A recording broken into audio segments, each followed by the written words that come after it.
Live mula sa GMA Network Center, 20 taon nang nakatutok. 24 oras. Magandang gabi po, Luzon, Visayas at Mindanao.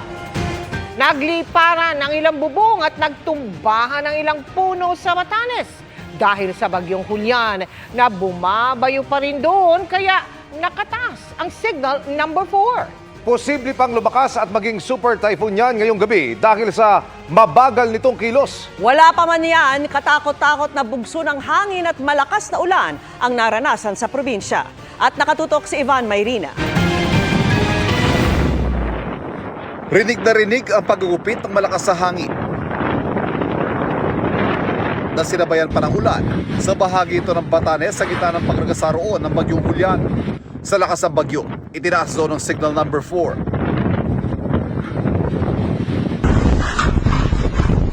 Nagliparang yero naman ang bumulabog sa mga residente sa isa ng Sabdang. Itinangaya ng hangin hanggang sa tuluyang humampas sa isang puno. Mula kagabi hanggang umaga, walang patid ang hangin at ulan na ibinubuhos ng bagyo. Ang ulan na yan nagresulta sa malawakang pagbaha, gaya sa kalsadang ito na nabalot na ng kulay putik na baha. Sobrang lakas na po ang bagyo dito sa Batanes. Sa bayan ng Uyugan, tila iwinawas-iwas na ang mga punong ito. Habang rinig ang paghampas ng hangin, sabay ng buhos ng ulan. Para kaming nililindol sa lakas ng hangin. Napakaraming nasirang bahay. Yung mga tao naman ay nasa evacuation center. Doon sa may Uyugan, kasi parang doon ang dinaanan ng husto yung nung bagyo. Uyugan, Sabdang at iba na. Ang problema po dito, sobrang tagal. Kagabi pa po, magdamag. Tapos ngayon, isa ito sa pinakamalakas na bagyo dito sa Batanes. Natuklap ng bubong at nagtumbahang puno naman ang bumulaga sa bahagi ito. Sa ngayon, bagsak ang linya ng kuryente at komunikasyon sa Batanes. Dama rin ang pananalasa ng bagyong Julian sa Cagayan, tulad sa Kalayan, na parang ipinaypay ang mga dahon ng puno. Bagong tanim lang po yung mga palay na yan, pero lubog na po sa baha. Ang ilang mga pananim na palay, tuluyang pinadapa ng bagyo. Ang paaralang ito naman sa Apari, hindi rin nakaligtas at pinasok na ng baha. Pagguho naman ng lupa na itala sa Bugyas, Benguet. Pahirapan tuloy ang pagdaan ng mga sasakyan. Tulong-tulong ang mga otoridad sa pag-alisang humambalang na punong ito sa gitna ng kalsada sa Bauco Mountain Province. May mga poste rin ng Mountain Province Electric Cooperative o MOPRECO ang natumba, dahilan para maapektuhan ang supply ng kuryente sa ilang mga lugar.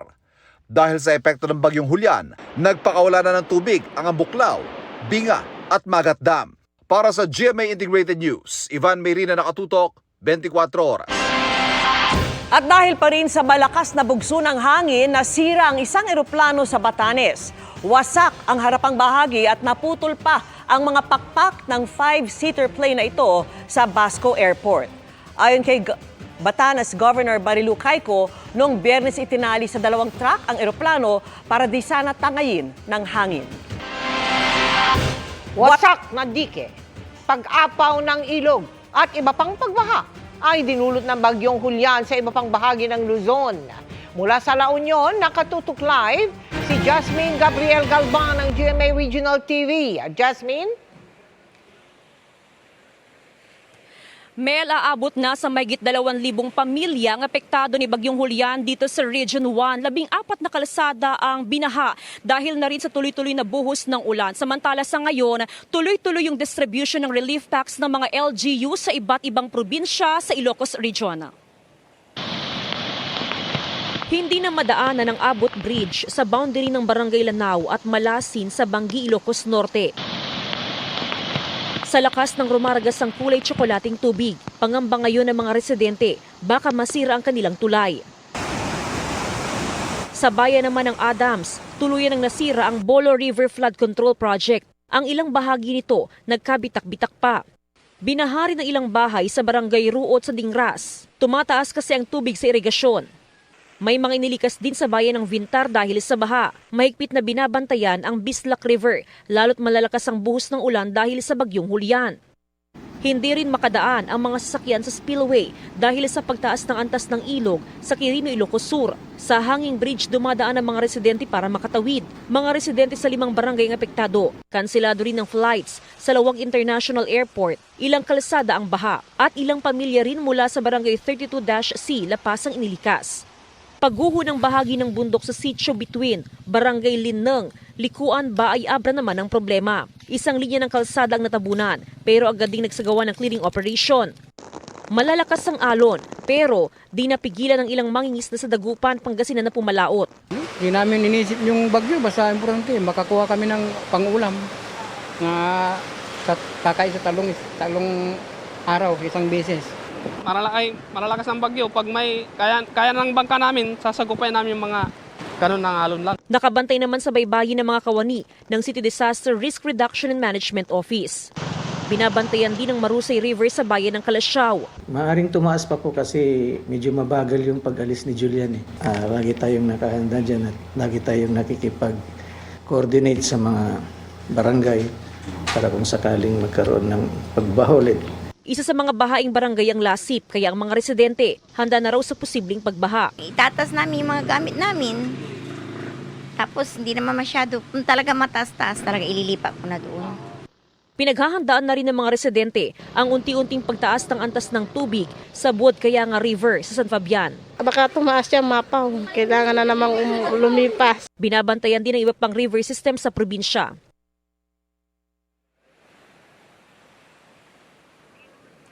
Mel, dito naman sa probinsya ng La Union, maghapon yung buhos ng ulan. Isang insidente ng rockslide ang naitala, ayon yan sa PDRRMO. Samantala, dahil pa rin sa tuloy-tuloy na buhos ng ulan, ilang kabahayan sa bayan ng Agoo ang binabahasa ngayon. Mel?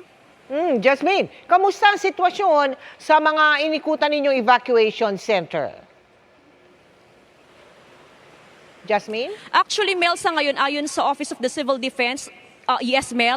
Sa ngayon, Mel, ayon sa Office of the Civil Defense, nasa 100 families lamang so far yung mga nasa evacuation center. And sa ngayon, maayos naman yung kalagayan nila at dahil nga sa tuloy-tuloy pa rin yung buhos ng ulan, hindi pa rin sila pwedeng makabalik sa kanilang mga bahay. And possible, Mel, na kung magtutuloy-tuloy pa yung buhos ng ulan ay posibleng madagdagan pa yung bilang ng mga evacuees sa mga evacuation center, especially sa bahagi ng Ilocos Norte at maging sa probinsya ng Ilocos Sur. Mel? Sana naman maging maayos ang relief operations dyan. Maraming salamat sa iyo, Jasmine Gabriel Galban ng GMA Regional TV. Ramdam hanggang sa gitnang Luzon ang epekto ng bagyong Julian na naka-apekto kahit sa biyahe ni Pangulong Bongbong Marcos sa Tarlac. Kaya kinabahan umano siya. Kahit ang Baguio City na nasa bundok, binaha. Nakatutok doon live si Salima Refran. Salima. Emil, umaambo na lang pero malakas yung ihip ng hangin kaya mas lumalamig pa yung malamig na ngang Baguio City. Pero kailangan pa rin maging alerto lalo't kaninang alas 5 ng hapon ay nagtaas ang pag-asa ng orange rainfall warning dito sa probinsya ng Benguet. Maghapong umulan sa Baguio City kaya ingat na ingat ang mga motoristang paakyat ng Marcos Highway. Bukod sa may pag-ulan, may ilang bahagi na rin ito ang nababalot na ng fog. Tuloy-tuloy rin ang clearing operations ng DPWH sa mga nagbagsakang mga bato at lupa sa kalsada.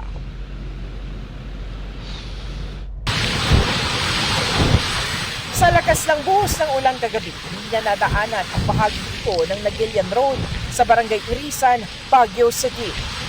Stranded ang mga motorista sa malailog na kalsada. Ayon sa City Disaster Risk Reduction and Management Council, 2 pamilya na sa Barangay Irisan ang inilikas dahil sa landslide. Kabi-kabila rin ang clearing operations dahil sa mga nagtumbahang puno sa kalsada. Kahapon ng hapon hanggang ngayong araw, nakataas ang signal number 1 sa Benguet dahil sa bagyong Julian. Ang epekto niyan, dama sa iba pang bahagi ng Luzon, gaya sa Tarlac, kung saan bumisita si Pangulong Bongbong Marcos. Sabi sa akin, ang presidente a-advisean namin, hindi na pupunta kasi delikado ang panahon, delikado ang mag-helicopter. Hindi na ho nag-helicopter, nag-airplano papuntang Clark, tapos nagbiyahe ho dito sa Tiplex, umabot dito sa... Nabisto tayo dun sa mga biyahe natin na akala niya siya lang yung natatakot sa weather. Hindi lang ako nagpapahalata pero nanginginig pa rin yung lamang ko. Pinangunahan ng Pangulo ang pamamahagi ng mga titulo sa halos 5,000 mga benepisyaryo sa bayan ng Paniki. Bagong pagpapasinaya sa unang lithium battery manufacturing plant sa bansa sa Capas. Pero ang pangunahing inaalala ng Pangulo, ang bagyong Julian na posible pa maging super typhoon at palakasin ng habagat. Thousands of family food packs are now being prepared. Healthcare centers are on high alert, and our farmers and fisher folk are taking steps to safeguard their livelihoods. The Typhoon Julian is going to pass north of the Philippines, so those in regions 1, 2, and 3, as well as NCR and CAR, know that we are not just talking about resilience. We are making it happen. Mag-intensify pa ito so we'll have to watch until it's finished.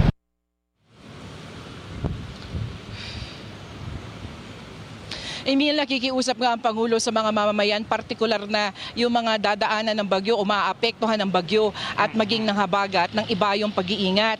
At mananatiling nakamonitor ang Pangulo at buong pamahalaan sa epekto nga ng bagyo. Samantala dito naman sa Baguio City ay walang pasok bukas mula preschool hanggang senior high school sa mga pampubliko at pribadong eskwelahan. Yan muna ang latest mula nga dito sa Baguio City. Emil. Sa Lima, hanggang kailan aasahan ang pag-ulan sa Baguio? Alam mo, Emil, inaasahan na hanggang bukas ay makakaranas ang pag-ulan dito nga sa Baguio City. Yan ay dahilan kung bakit nga nagsuspindi na ng klase bukas ang lungsod. Emil. Maraming salamat, Salima Refran.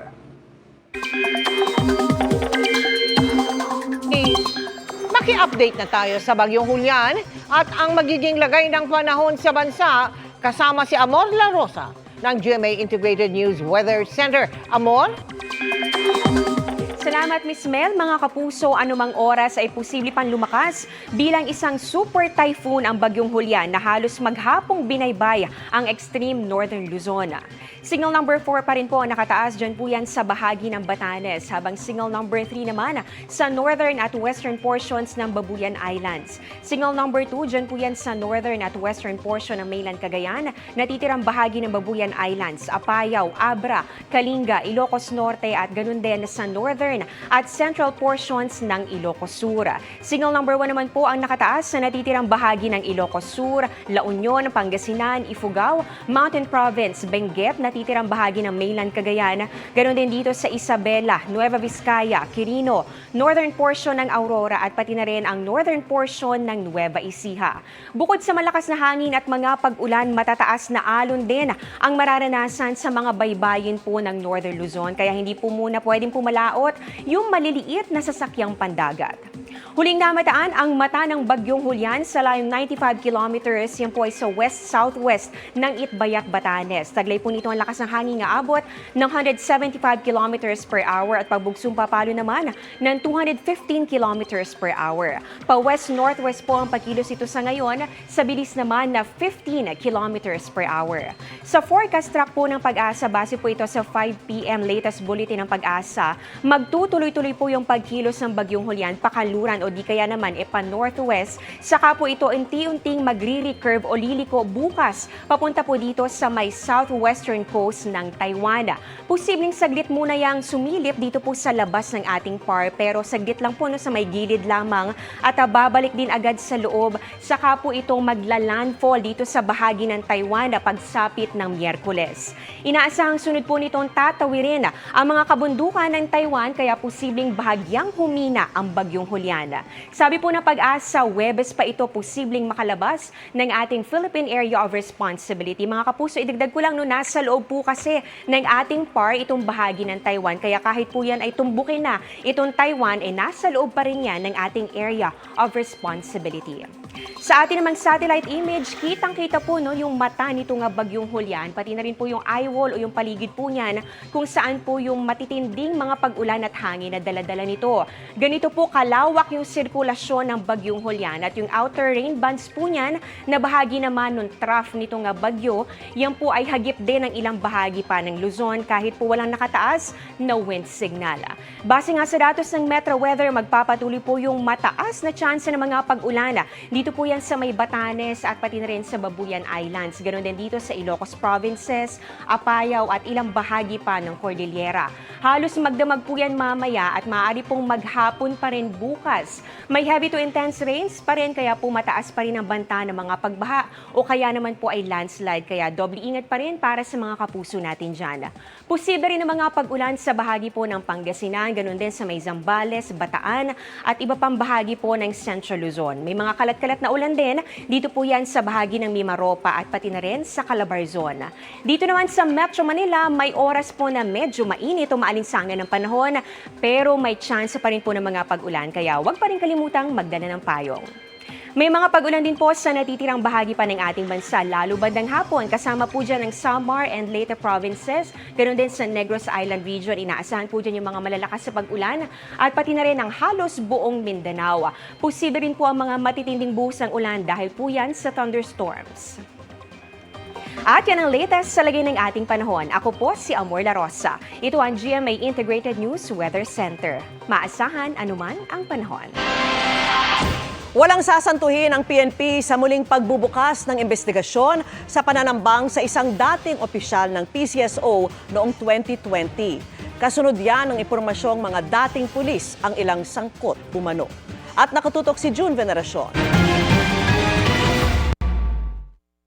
Kahit may CCTV ang pagpatay sa nooy Philippine Charity Sweepstakes Office Board Secretary na si Retired General Wesley Barayuga noong July 2020, tila walang napala sa investigasyon noon ng PNP. Kaya breakthrough ang turing sa mga ibinunyag ni Police Lieutenant Colonel Santi Mendoza sa Quadcom ng Kamara noong nakaraang linggo. Ipinakasa umano ito sa kanya ni Napolcom Commissioner Edelberto Leonardo alinsunod sa utos naman noon ni dating PCSO General Manager Ruina Garma na minsan din nilang nakasama sa pulisya. Dahil sa bagong impormasyon, muling pinabuksan ni PNP Chief Romel Francisco Marbil ang investigasyon. Kung meron pa pong mas mataas pa, sa akin na Garma and Leonardo, sabi ng ating Chief PNP, wala tayong sasantuhin sa investigation na ito.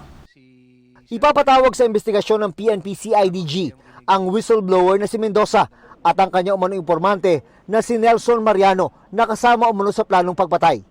Pero dahil sa pag-amin, may posibleng pananagutan din si Mendoza kaya sinibak siya sa pwesto at isasalang sa administrative investigation.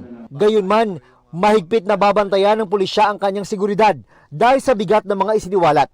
Narelieve din si Colonel Hector Grijaldo na siyang unang humawak sa investigasyon bilang hepe noon ng Mandaluyong Pulis kung saan nangyari ang pagpatay. Yung ating gagawin pong pag-backtrack po kung what happened to this case ay titingnan natin sino ba yung mga nag-imbestiga dito, nagkaroon ba ng kapabayaan, pagtatakip lalo na dito sa ginawang pag-iimbestiga dito. Pinatutulong din ni Marbil ang iba pang PNP unit sa investigasyon at umaasa ng agarang resulta. Wala pong mangyayaring pagtatakip po dito at gusto po nating mabigyan ng hustisya ang pamilya po ni General Barayuga po. Para sa GMA Integrated News, June Veneracion, nakatutok 24 oras.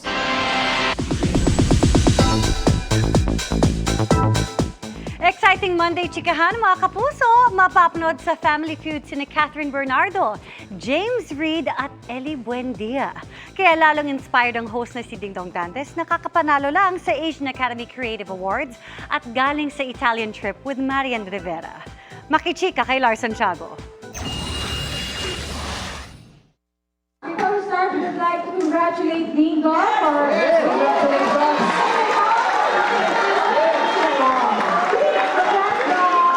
Matamis ang mga ngiting isinukli ni Dingdong Dantes sa mainit na pagbati sa kanya sa set ng Family Feud dahil sa pagkapanalo niya as national winner sa kategoryang Best Entertainment Host sa Asian Academy Creative Awards. Masaya pakiramdam, pero alam mo, mas masaya para sa akin yung nagse-celebrate kami lahat ng staff kasi kung may ganitong klaseng recognition, hindi lang naman recognition sa akin to. Recognition sa buong show to.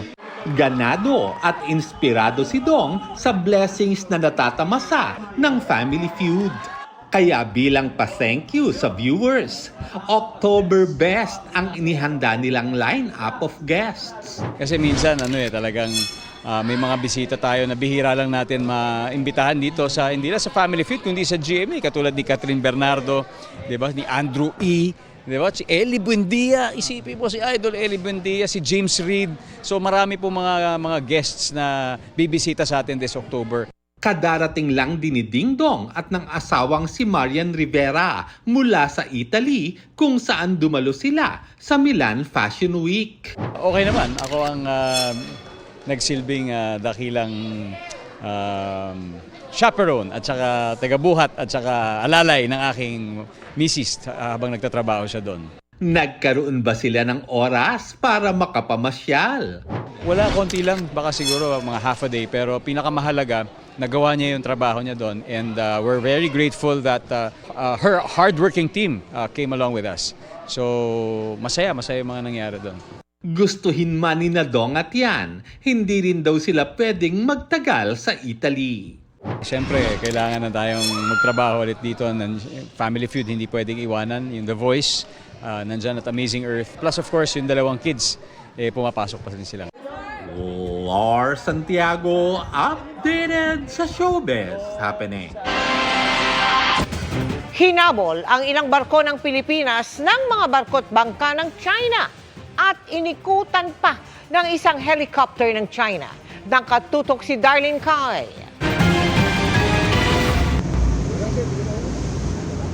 Kahit nakasunod at nakamasid ang mga barko ng China Navy, maayos pa rin nakadaong sa Pag-asa Island o Miyerkules ang 4 na barko ng Bureau of Fisheries and Aquatic Resources o BFAR.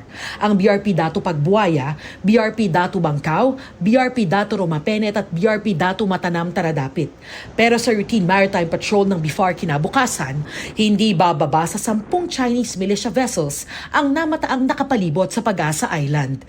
Niradyohan din ng China ang BFAR vessels para itaboy sa lalapitang Sandy Cay 1. In the area under the jurisdiction of the People's Republic of China. China Coast Guard 5101. This is BRP Datu Pagbuaya. A Bureau of Fisheries and Aquatic Resources vessel of the Philippine Government.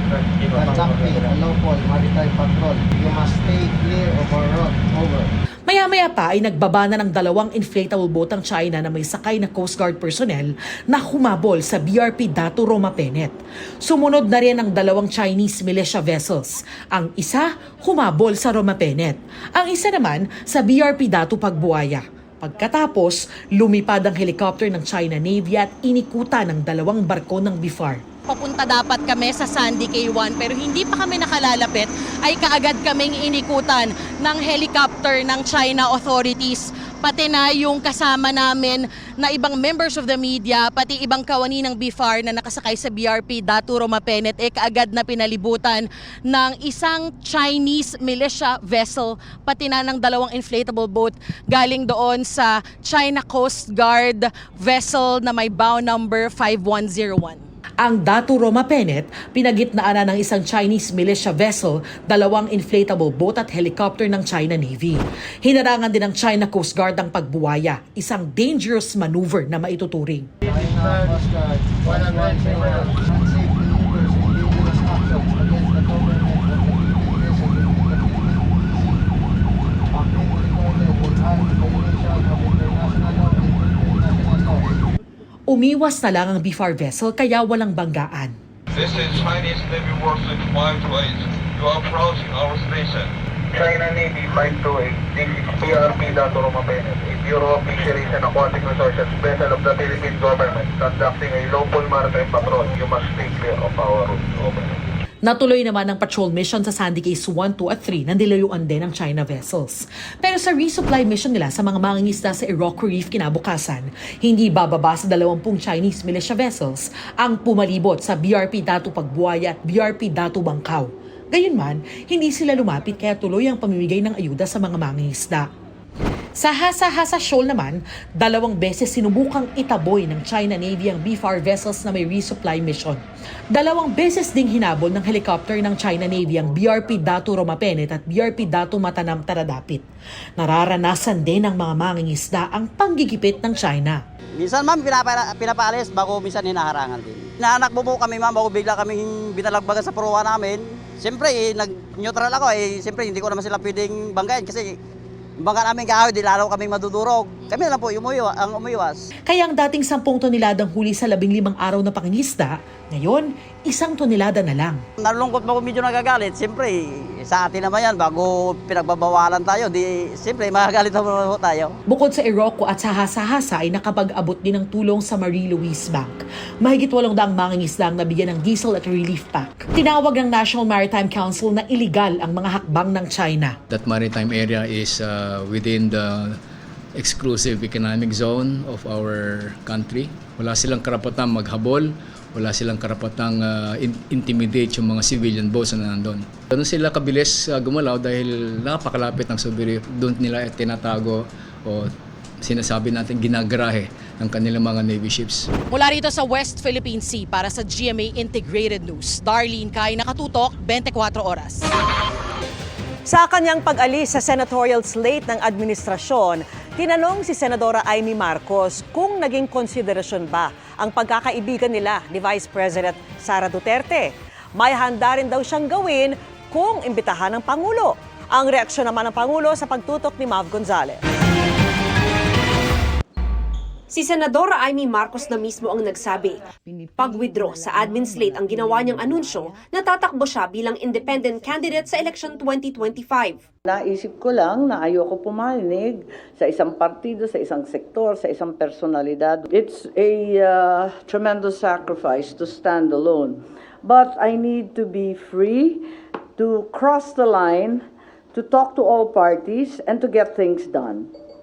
Nang tanungin kung konsiderasyon ba sa desisyon niyang maging independent ang pagiging kaibigan ni Vice President Sara Duterte. Kung may dalawa kang malapit na kaibigan at sila'y nag-aaway, kakampihan mo ba yung isa laban sa isa?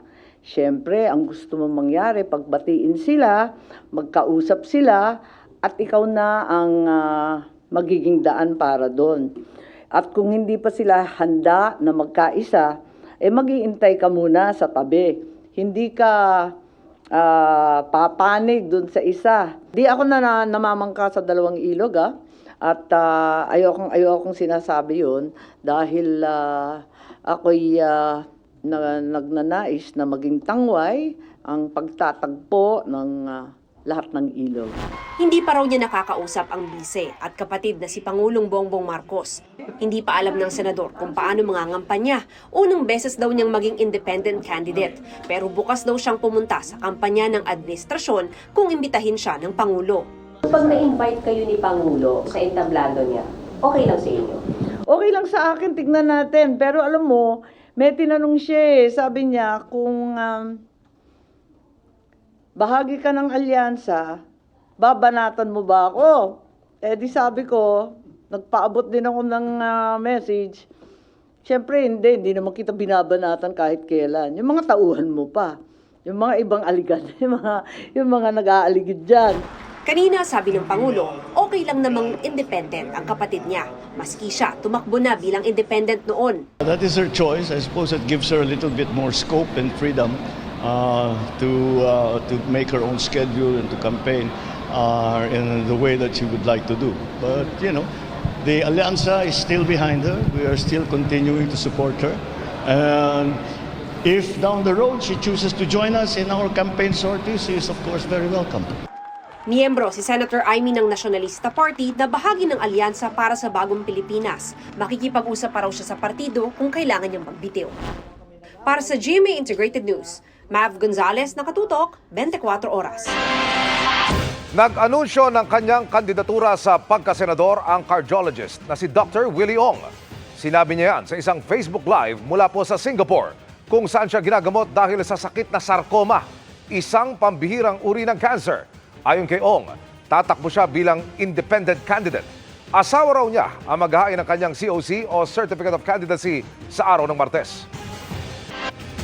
Susuriin ng mga ahensya ng gobyerno at mismong Quadcom ng Kamara ang aligasyon sa isang international docu na Chinese spy, si Alice Go. Ayon yan sa isang aminadong Chinese spy na hawak ng Thai police at nasasangkot sa mga isyong katulad ng mga pogo sa Pilipinas. Ang tugon ng kampo ni Go sa pagtutok ni Jonathan Andal. unfair po para sa akin para sabihan po ako na spy po ako. Reaksyon yan ni Alice Go sa dokumentaryong ipinangkumpronta sa kanya ng Quad Committee nitong Biyernes. Sinusuri na ngayon ng iba't ibang security agency ng Pilipinas ang docu ng Al Jazeera kung saan sinabi ng source nilang si Shi Zijiang na kapwa Chinese spy niya, si Go. Definitely hindi po ako spy. Nagpakita pa siya ng listahan umano ng mga secret agent ng China, kabilang ang dokumento at litrato ng isang Go Waping na nasa Pilipinas at nanghingi umano sa kanya ng campaign funds. Si Shi ayon sa docu ay convicted criminal sa China na nahuli at nakulong sa Thailand. May mga gambling investment siya sa Cambodia, Myanmar at Pilipinas na sangkot sa human trafficking, extortion at cybercrime, halos pareho sa mga isyong iniuugnay sa mga pogo. 中国是不可信的，我们两个人你看一下，曾经都为这个国安部卖命，你看看我的下场。要想不必灭口呢，就把真相呢也告诉全世界。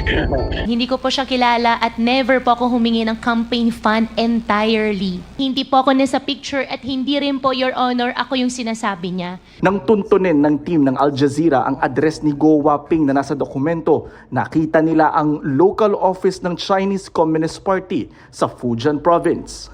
At nang ipakita nila sa katabing village ang litrato ni Go, kinilala siya ng residente na anak ng isang Wen Yili na roon ipinanganak pero umalis nung patapos na ang 2002. Sa mga dating nakalap ng mga otoridad sa Pilipinas, lumabas na anak si Go ng isang Li Wenyi. Your Honor, that's not my house. I think our government agencies can prove din sa darating ng araw na hindi po ako spy dahil hindi naman po talaga ako spy. Pero sa ngayon ayon sa National Security Advisor, ang tiyak lang ay bahagi si Go ng isang international crime syndicate. Kailangan pang i-validate o tiyakin ang impormasyon mula sa source ng Al Jazeera na hindi umano credible dahil isang wanted criminal at leader ng sindikato. Baka gawa-gawa lang ito ni Xinjiang para makakuha ng simpatya sa publiko. So it also is logical for Xinjiang to connect himself to Gu Huaping para mas madaming bansa ang ma-involve dito sa kanyang ginagawa. All of this information needs to be validated. Yes. We'll be work with our foreign counterparts. Ang masasabi ko lang siguro is the plot thickens. Ayon naman sa Defense Department, mas importanteng usapin ang kawalan natin ng batas na magpaparusa sa mga espiya sa panahong walang gyera. So call to action din, alam na naman ng ating mga mambabatas na agaran nilang amendahan yung espionage law para maparusahan at makakilos ang gobyerno ng tama para sugpuin ito. Pinag-iisipan ng Quad Committee members na pumunta ng Thailand para iberipika ang revelasyon ni Shi laban kay Go. Hindi rin naman tayo sigurado kung makakausap natin siya, no, si Xi Jinping. If the Thai government will allow us, pwede naming tingnan, no, at siguro humingi ng mga dokumento na sa kanila kung sila ay magbibigay. Sabi ni Shi sa dokumentaryo ng Al Jazeera, nagsimula siyang mang-espiya noong 2016 nang i-recruit sa Pilipinas. May cellphone video pa siya nang magpunta sa Malacanang para sa state banquet kasama si Chinese President Xi Jinping at dating Pangulong Rodrigo Duterte.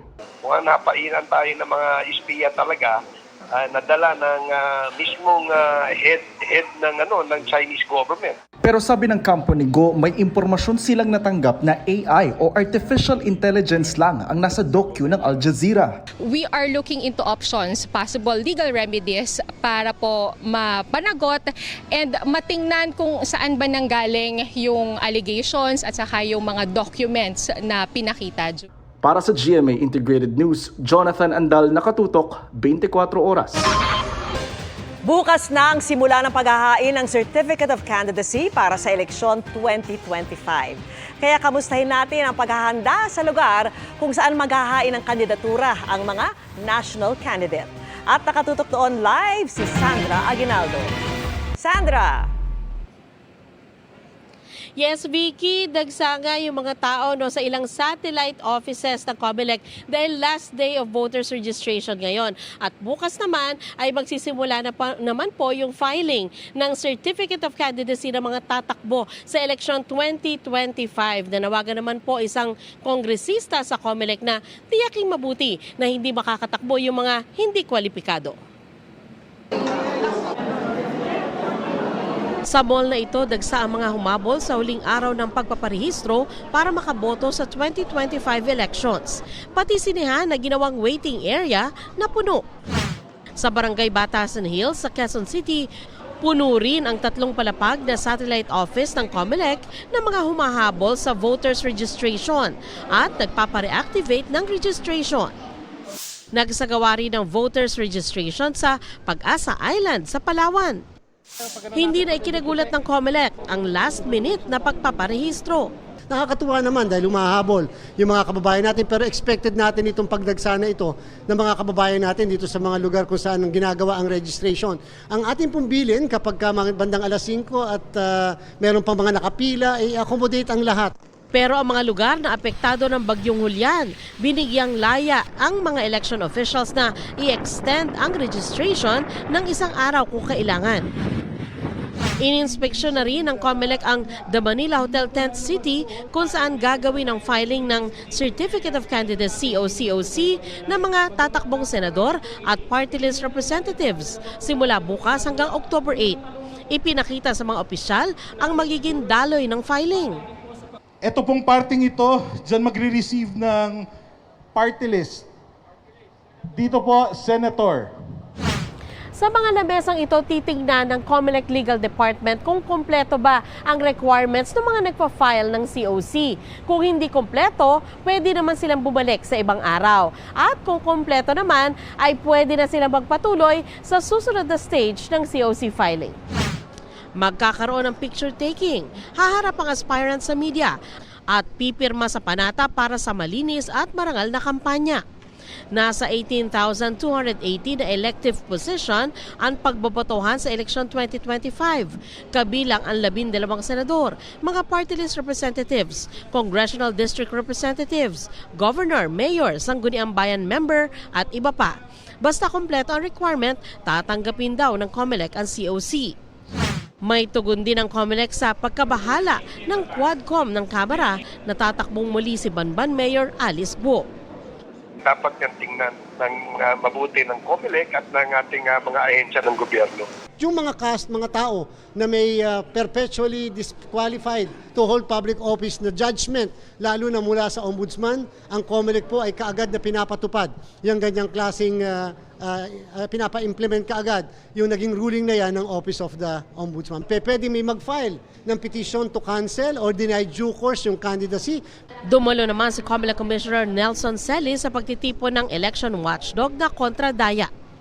Hindi naman po kayo maglalay. Vicky, dito sa aking kinaroroonan, makikita nyo sa akin likuran ay dyan po mismo yung pagharap ng mga kandidato o mga aspirants sa mga miyembro ng media sa oras na sila ay nakalusot na dun sa registration para po sila ay makatakbo o nakapag-file ng kanilang COC. At sila po ay harap sa media at pipirma nga sa isang covenant. At pagkatapos niyan, Vicky, ay sila na ay agad na maaring umalis dahil inaasahan po na mahigpit ang seguridad dito bukas at talaga kailangan mabilis daw po yung turnover o yung galaw ng tao para hindi magsikip dito sa venue na ito. Vicky? Maraming salamat sa iyo, Sandra Aguinaldo. Bukod sa pangahabol sa mga barko ng BIFAR, sinilaw rin ng laser ng China ang eroplano ng BIFAR. Delikado pa naman dahil posibleng makabulag pansamantala. Nakatutok si Ian Cruz. Sa bilis ng 2 Chinese missile boats na kulay camouflage, tanaw sa ere ang pagguhit nila sa bahagi ng West Philippine Sea malapit sa Hasa-Hasa Shoal. Sakay ako noon ng eroplano ng Bureau of Fisheries and Aquatic Resources o BIFAR. 2 missile ship ng China yung namataan natin dito sa West Philippine Sea malapit sa Hasa-Hasa Shoal. Hinahabol nila yung 2 barko ng BIFAR na pumunta dito sa Hasa-Hasa Shoal para sana maghatid ng ayuda sa mga mangingisda dito. Bukod sa paghabol nila sa BRP Dato Matanam Taradapit at BRP Dato Rumapenet ng BIFAR, namataan ko rin doon ang China Coast Guard Vessel 21555. Ito rin yung humarang at bumuta sa BRP Bagakay ng Philippine Coast Guard at BRP Dato Sanday ng BIFAR kamakailan. Maya-maya pa, sinilaw ng missile boat ang eroplanong aming sinasakyan. Yan, laser. Hindi naman nagpasindak sa missile boat ang aming mga piloto na agad nag-radio challenge sa missile boat. Chinese Navy vessel, you are endangering our safety. Do not fire laser on our aircraft. Walang sagot ang mga Chino, pero 2 beses pang nag-laser ang missile boat na tila kinang ng salamin ng itsura. Pag natapat yun sa mata ng ating piloto, it will cause temporary blindness. Kalaunan, umiba na ng tinatahak na direksyon ng missile boats at nagbagal ng takbo. Ayon sa National Maritime Council, ngayon lang bumuntot sa ating civilian vessel ang missile boat ng Chinese Navy. Ang reports ng BFAR at maging ng media kaugnay niyan, ibibigay sa DFA. Ito ay magiging bahagi ng mga gagawin ng Department of Foreign Affairs. Consolidate all their information para doon sa nararapat na protest ba, not verbal. Bago sa hasa-hasa ay nadaanan din namin ang Ayungin Shoal kung saan payapa namang nakasadsad ng BRP Sierra Madre, isang araw matapos ang tagumpay na rotation and resupply mission. Natanaw rin namin ang Mischief o Panganiban Reef na sinakop ng China simula 1995 at meron ng paliparan at lagoon na tadtad ng mga barko nila. Marami ring barko ng China sa palibot ng Pag-asa Island at mga sand cay nito. Di katakataka sa mistulang military base ng China sa Subi o Zamora Reef.